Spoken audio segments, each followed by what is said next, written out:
আমি একটা গাড়ি চালালাম, আমি জানি অনেকে আমার বিরুদ্ধে যারা লোক আছে যারা নিয়ে পাঁচ চায়ের দোকানে বসে অনেকে গালিগালাজ করতেছে, আমি জানি দেখাইতেছে মানুষকে, আমি দেখানোর জন্য করিনি এটা।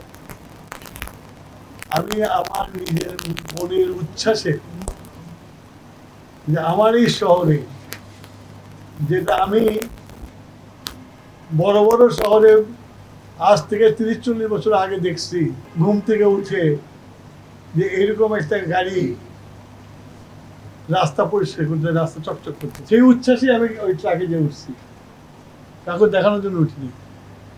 আমি ওই ট্রাক দেখছি, কোনোদিন উঠি নাই।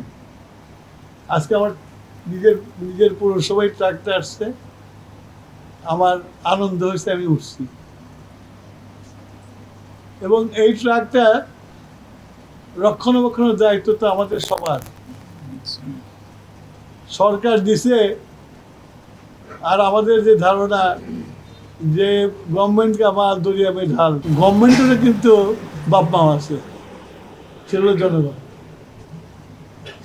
এই যে ট্রাকগুলো আসছে, আমি আল্লাহর ওয়াস্তে আমার পৌরসভার কর্মকর্তাদের বলবো,